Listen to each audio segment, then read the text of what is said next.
विद्यार्थियों, आज हम कक्षा 12 विज्ञान, वाणिज्य और कला संकाय का हिंदी अनिवार्य का अपना अगला टॉपिक महाकवि भूषण, उनके बारे में जानेंगे। उनके बारे में आज के अपने इस टॉपिक में, आज के अपने इस अध्याय में हम उनके बारे में आज हम यह जानकारी प्राप्त करेंगे। तो महाकवि भूषण के जीवन परिचय और उनके आज के हमारे जो टॉपिक के दोहे हैं उसको पढ़ने से पहले, जैसा कि आज सबको मालूम है 14 सितंबर हिंदी दिवस है, तो सबसे पहले सभी को हिंदी दिवस की हार्दिक शुभकामनाएं, क्योंकि आज ही के दिन 14 सितंबर 1949 को हिंदी को हमारा राष्ट्रभाषा का दर्जा दिया गया था। तो एक बार पुनः सभी को हिंदी दिवस की हार्दिक शुभकामनाएं। अब हम अपना आज का टॉपिक महाकवि भूषण का जो टॉपिक है हमारा, उसे हम शुरू करते हैं। तो सबसे पहले जीवन परिचय के अंतर्गत महाकवि भूषण का जन्म कब कहाँ हुआ था, इसके बारे में हमें जानकारी होनी चाहिए। तो महाकवि भूषण का जन्म हुआ था सन 1613 ईस्वी में टिकवापुर नामक गांव में। 1613 में टिकवापुर नामक गांव में हुआ था, जो कि कानपुर जिला उत्तर प्रदेश राज्य में स्थित है। तो महाकवि भूषण का जो जन्म है वो है सन 1613 में टिकवापुर गांव, कानपुर जिला उत्तर प्रदेश राज्य में उनका जन्म हुआ था। और महाकवि जो भूषण है, इनका मूल नाम भूषण नहीं था, इनका नाम घनश्याम त्रिपाठी था। इनका मूल नाम घनश्याम त्रिपाठी था। इन्होंने जो रचनाएं लिखी, उन रचनाओं में है सबसे प्रमुख शिवराज भूषण। एक एक रचना को इस तरह से आप समझ लीजिए, उसे आपको ध्यान में रखना है। उनकी सबसे प्रमुख रचना है शिवराज भूषण, शिवा बावनी, छत्रसाल दशक, भूषण उल्लास, दूषण उल्लास और भूषण हजार। इनकी प्रमुख रचनाओं में से ये रचनाएं हैं शिवराज भूषण, शिवा बावनी, छत्रसाल दशक, भूषण उल्लास और भूषण उल्लास, भूषण हजारा इत्यादि। ये इनकी प्रमुख रचनाओं में से गिनी जाती हैं, इनकी प्रमुख रचनाओं में से ली गई। इसके बाद इनके बारे में जो विशेष जानकारी हमें होनी चाहिए, वो जानकारी देखिए कि ये जाति से कान्यकुब्ज ब्राह्मण थे। यानी कि महाकवि भूषण जो थे वो जाति से कान्यकुब्ज ब्राह्मण जाति के थे। यानी कि इनका जो धर्म था, जो जाति थी, वो ब्राह्मण जाति थी। कान्यकुब्ज यानी कि कन्याकुमारी के आसपास के क्षेत्रों में इन्होंने अपनी रचनाएं लिखी थी, इसलिए ये कान्यकुब्ज ब्राह्मण की जाति में गिने जाते हैं। मतीराम और चिंतामणि, मतीराम और चिंतामणि जो है, इनके भाइयों के नाम हैं। महाकवि भूषण सहित 3 भाई थे, जिनमें से 2 भाइयों के नाम हैं मतीराम और चिंतामणि। शिवाजी व छत्रसाल के दरबार में इन्हें आश्रय मिला। यानी कि जब इन्होंने अपने दोहों की रचना करनी शुरू कर दी, जब इन्होंने अपनी रचनाएं शुरू कर दी, उसके बाद छत्रपति वीर शिवाजी और राजा छत्रसाल के दरबार में भी इन्होंने अपने दोहों के माध्यम से लोगों का ध्यान अपनी तरफ आकर्षित किया, क्योंकि इनके दोहों में ओजस्विता थी, वीर रस का समावेश था, ओज गुण था, जिसके कारण से इन्होंने हर जगह वीर रस के दोहों के कारण अपनी प्रसिद्धि प्राप्त की। इनके जो भी दोहे हमें मिलेंगे, उन दोहों के अंदर वीर रस का ज्यादातर प्रयोग हमें देखने के लिए मिलेगा। ज्यादातर प्रयोग वीर रस का इनके दोहों में प्रमुखतः देखने को मिलेगा।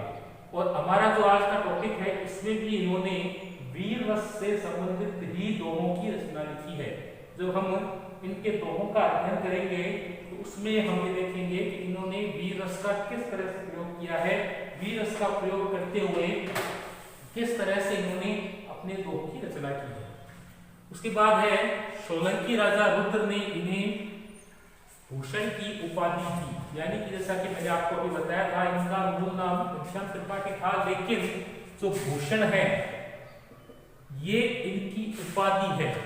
इनके दोहों को सुनकर, इनके दोहों की आकर्षिकता को देखकर, आकर्षण को देखकर सोलंकी राजा रुद्र ने, ये भी हमें ध्यान रखना होगा, ये भी हमारा एक प्रश्न बन सकता है कि महाकवि भूषण की उपाधि किसने दी थी। तो सोलंकी राजा रुद्र ने महाकवि भूषण को भूषण की उपाधि दी थी। तो भूषण इनका नाम नहीं है, इनकी उपाधि है। लेकिन आगे चल करके ये पूरे समाज के सामने भूषण के नाम से ही प्रसिद्ध हुए, भूषण के नाम से ही जाने लग गए, जबकि भूषण इनकी उपाधि कही जाती है। तो सोलंकी राजा रुद्र ने इन्हें भूषण की उपाधि प्रदान की थी, जिसके बाद से ये महाकवि भूषण के नाम से इस संसार में विख्यात हुए। इन्हें विदा करते समय छत्रसाल ने भी अपना कंधा लगाया था। जब इनकी मृत्यु हो गई थी, इनकी मृत्यु के पश्चात राजा छत्रसाल ने इन्हें अपना कंधा दिया था, अर्थात अपनी इनकी पालकी के नीचे कंधा लगाया था। जब इनका अंतिम संस्कार करने के लिए, इनके अंतिम समय में जब इन्हें पालकी में बैठाकर ले जाया जा रहा था, उस समय राजा छत्रसाल ने इनकी पालकी के नीचे अपना कंधा दिया था। तो इतने महान ये महाकवि भूषण थे। तो जैसा कि पता है, राजा छत्रसाल और शिवाजी के दरबार में इन्होंने खूब अपना समय व्यतीत किया, अपने दोहों से सभी का ध्यान आकर्षित किया, सभी के मन में एक वीर और तेजस्वी भावों का उद्भाव इन्होंने अपने दोहों के माध्यम से किया।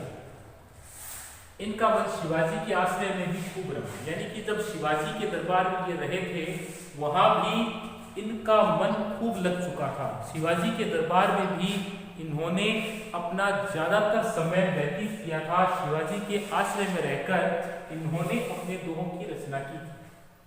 फिर है वीर रस का सुंदर समावेश इनकी रचनाओं में देखने को मिलता है। जैसा कि मैंने अभी आपको थोड़ी देर पहले बताया कि इनके जो दोहे मिलेंगे वो ज्यादातर दोहे वीर रस पर आधारित मिलेंगे, यानी कि उनमें वीरता का, शौर्य का, तेजस्विता का एक अलग ही प्रभाव दिखाई देता है। तो जब ये शिवाजी के और छत्रसाल के दरबार में रहे हैं, तो वहां उन्होंने वीर रस के दोहों के माध्यम से अपने काव्यों को, अपनी रचनाओं को सभी के सामने बेहतरीन ढंग से प्रस्तुत किया है। ब्रज भाषा का ओजस्वी रूप भी इनके काव्य की श्रेष्ठता को बढ़ाता है। ये कानपुर उत्तर प्रदेश के रहने वाले थे और उत्तर प्रदेश की प्रमुख भाषा में ब्रज भाषा को प्रमुखता दी जाती है। ब्रज भाषा ज्यादातर उत्तर प्रदेश में बोली जाती है, क्योंकि ये उत्तर प्रदेश कानपुर के तिकुआपुर गांव के रहने वाले थे। उत्तर प्रदेश की जो प्रमुख भाषा है वो ब्रज भाषा या खड़ी बोली हिंदी कही जाती है।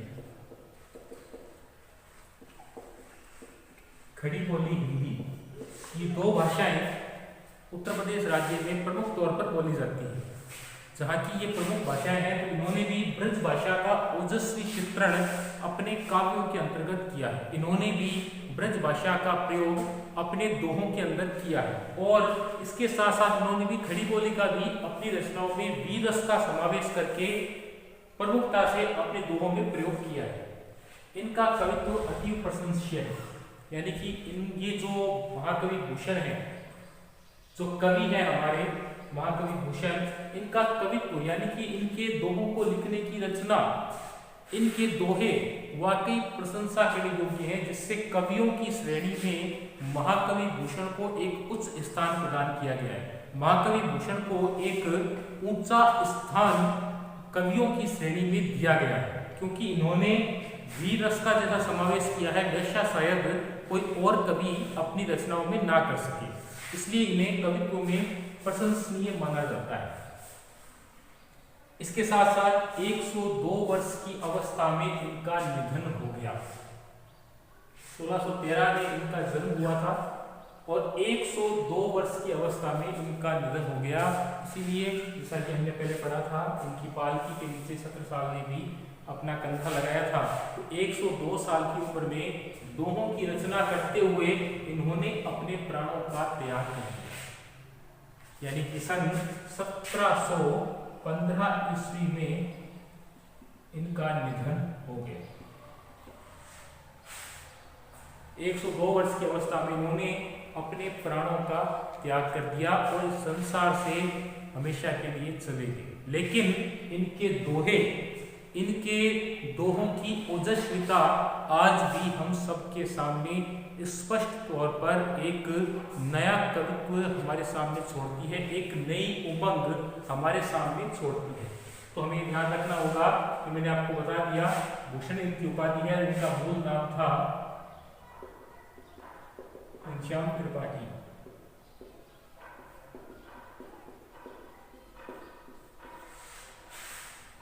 तो ये हमारे महाकवि भूषण का जो जीवन परिचय है वो हमने पढ़ा।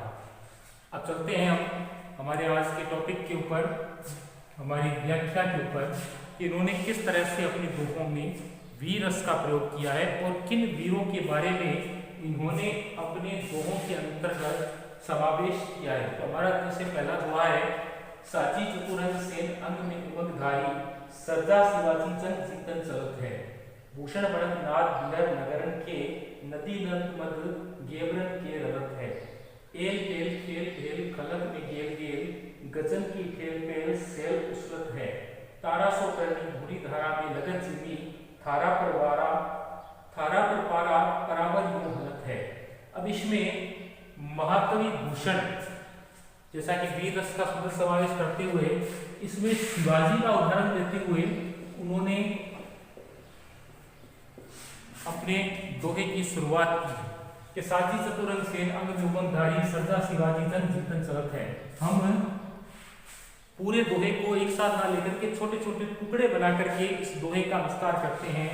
तो यहाँ पर महाकवि भूषण ये कहते हैं, महाकवि भूषण के अनुसार कि शिवाजी अपनी चतुरंगिनी सेना लेकर, चतुरंगिनी सेना जिसमें हाथी घोड़े पैदल और घोड़ों पर सवार हाथियों पर सवार सेना लेकर शिवाजी अत्यधिक उमंग के साथ, अत्यधिक जोश के साथ युद्ध करने के लिए, युद्ध जीतने के लिए चल पड़ते हैं। यानी कि जब औरंगजेब ने शिवाजी पर आक्रमण करने का फैसला कर लिया तो शिवाजी ने भी हार नहीं मानी और वह अपनी चतुरंगिनी सेना को लेकर, अपनी चतुरंगिनी सेना को पूरी उमंग के साथ तैयार करके जंग जीतने के लिए चल पड़ते हैं, अपने राजमहल से प्रस्थान कर देते हैं, अपने राजमहल से युद्ध के लिए प्रस्थान करते हैं और आगे बढ़ते हैं। भूषण भरत नगर बिहारण नगर के नदी वन के वन के नलत है। उस समय उनकी जो शोभा है वो अत्यधिक आकर्षक लगती है। महाकवि भूषण कहते हैं जब शिवाजी जंग जीतने के लिए अपनी चतुरंगिनी सेना को लेकर आगे बढ़ते हैं उस समय उनकी एक अलग ही शोभा होती है। भूषण कहते हैं कि जब वह युद्ध के लिए चलते हैं तो जो उनकी सेना है उस सेना में बड़े बड़े नगारे अत्यधिक तेज ध्वनि के साथ गूंजते हैं और शिवाजी के युद्ध की तरफ जाने का एक संकेत देते हैं। बड़े बड़े नगाड़े तेज आवाज में गूंजने लगते हैं। यानी कि शिवाजी जब जंग जीतने के लिए, युद्ध करने के लिए चलते हैं, युद्ध करने के लिए अपनी सेना को लेकर के आगे बढ़ते हैं तो बड़े बड़े नगाड़े उनके आगे आगे तेज स्वर में बजते हुए उनके आने का संकेत देते हैं। नदी नद मन गेवरन के रलत है। और विशालकाय हाथियों की सेना देखकर, क्योंकि शिवाजी की सेना चतुरंगिनी सेना है तो उसमें विशालकाय हाथियों की टोली देखकर बड़े बड़े नदी नाले भी बहने लगते हैं।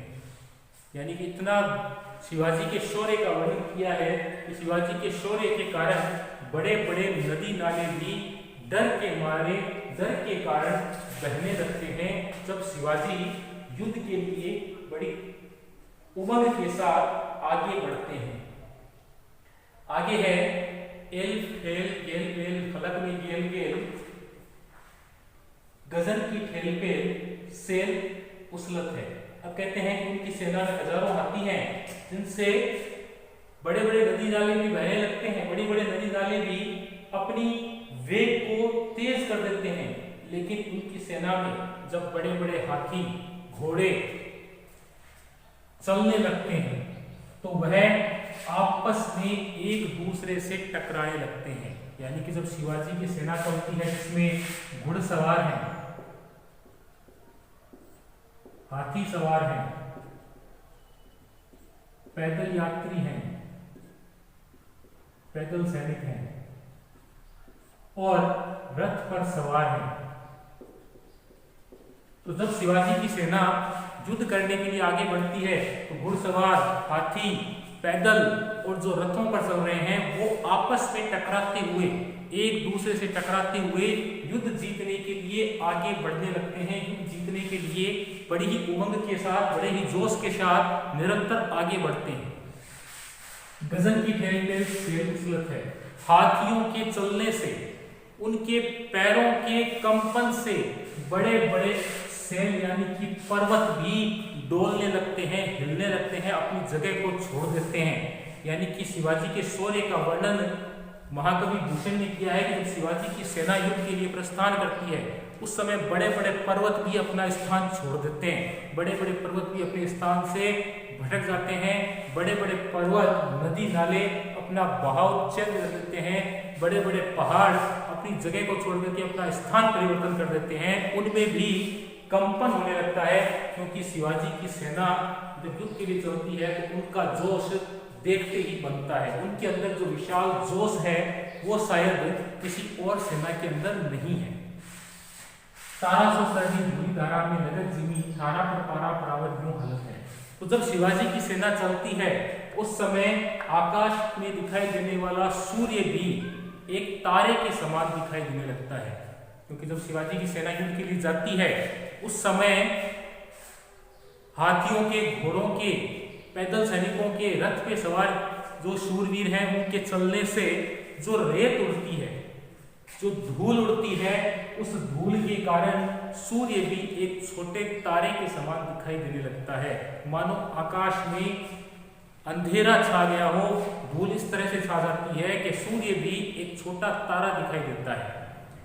थारा पर पारा परावर यूं हलत है।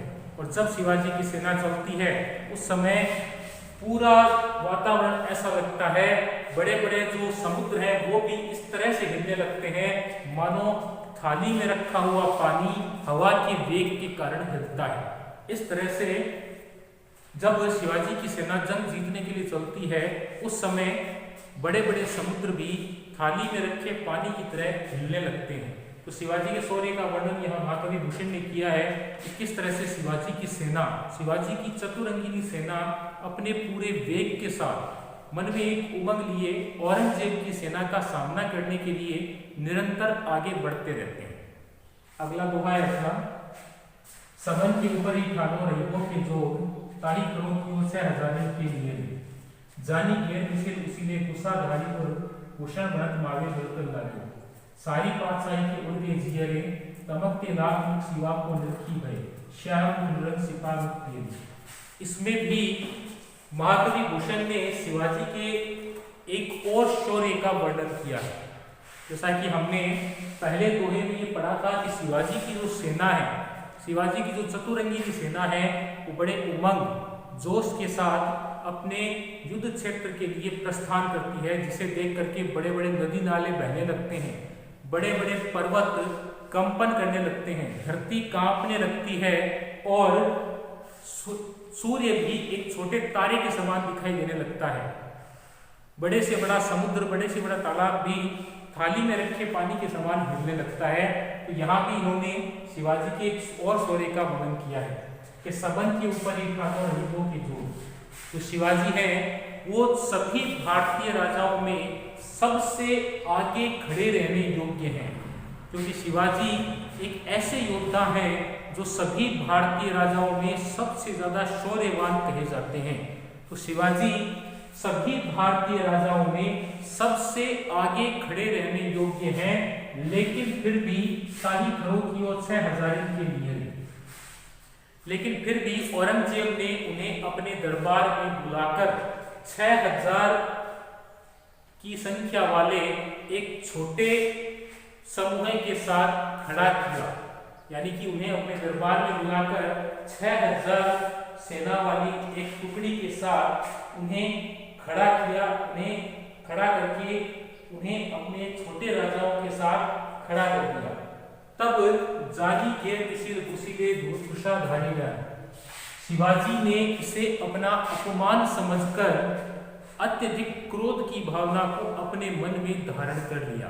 जब शिवाजी को ऐसा लगा कि सभी भारतीय राजाओं में मुझे सबसे श्रेष्ठ स्थान दिया जाता है, लेकिन फिर भी आज औरंगजेब ने मुझे 6000 वाली एक छोटी टुकड़ी के साथ खड़ा करके मेरा अपमान कर दिया है, तो वह अत्यधिक गुस्सेल स्वभाव में आ गए। उनका हृदय क्रोध के मारे तेज अग्नि के समान भभकने लगा। उनके मन में अत्यधिक क्रोध व्याप्त हो गया। इसके बाद इन्होंने सलाम वचन बोले किए। शिवाजी ने ना तो किसी को प्रणाम किया, ना किसी को सलाम किया और ना ही कोई प्रिय वचन बोले।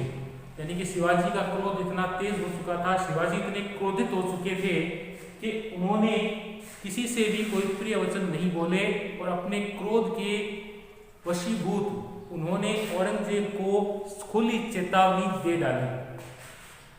भूषण बनत महावीर बलकर लायो।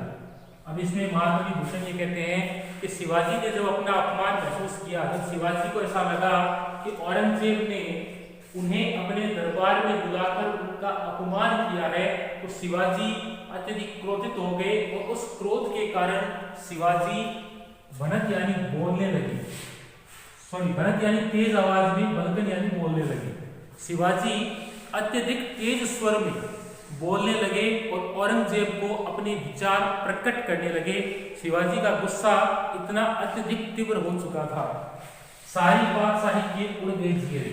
शिवाजी को इतना तेज स्वर, इतने क्रोधित स्वर में बोलता देखकर वहां मौजूद सारी प्रजा के, सारे राज दरबारियों के हृदय कांप उठे। यानी कि शिवाजी के क्रोध को देखकर, शिवाजी के भीतर की ज्वाला को देखकर, शिवाजी के जोश और जुनून को देखकर वहां मौजूद जो प्रजाजन थी, जो प्रजाजन के सदस्य थे, जो राज दरबारी थे, उनका हृदय भी कांपने लगा, उनका हृदय भी डर के मारे कांप उठा। तमकते लाल शिवा को निरखी भई। जब उन्होंने, वहां मौजूद प्रजाजन ने, वहां के राज दरबारियों ने और स्वयं औरंगजेब ने शिवाजी के क्रोध के मारे चमकते हुए लाल मुख को देखा, अर्थात शिवाजी के क्रोध को जब वहां के राज दरबारियों ने, वहां की प्रजा ने, स्वयं औरंगजेब ने जब शिवाजी के क्रोध को देखा, तो उनके क्रोध को देखकर स्वयं औरंगजेब का मुख नीचा हो गया। औरंगजेब शर्म के मारे शर्मिंदा हो गए और उन्हें उस शर्म के कारण अपना मुख नीचा करना पड़ा और वहां मौजूद सारी सेना का मुख पीला पड़ गया। यानी कि डर के मारे उनका हृदय कांपने लगा कि अगर शिवाजी युद्ध के लिए उतारू हो गए तो वो अकेले ही हमारी पूरी सेना पर भारी पड़ सकते हैं। तो सारी सेना का मुख पीला हो गया और औरंगजेब भी शिवाजी के सामने अपने मस्तक को नीचा करके बैठ गया। यानी कि कहने का तात्पर्य यह है कि शिवाजी का क्रोध देखकर, शिवाजी का अपमान करने के पश्चात वहां के सारी सेना, स्वयं औरंगजेब भी अपने आप को शर्मिंदा महसूस करने लगा। उसे भी एहसास हो गया कि मेरे द्वारा बहुत बड़ी गलती कर दी गई है, जिससे कि शिवाजी अत्यधिक क्रोधित हो चुके हैं। अब यदि उनका गुस्सा ठंडा नहीं हुआ तो वो अकेले ही मेरी पूरी प्रजा का सामना करके मेरी प्रजा को नष्ट करने का एक जुनून अपने अंदर रखते हैं। इसलिए सभी सिपाही, सभी सैनिक पूरी तरह से डर के मारे कांपने लगे। तो हमारा आज का ये टॉपिक, आज के इस टॉपिक में हम इतना ही समझेंगे। आगे के टॉपिक में हम शिवाजी के वीर रस पे आधारित और दूसरे दोहों को भी पढ़ेंगे।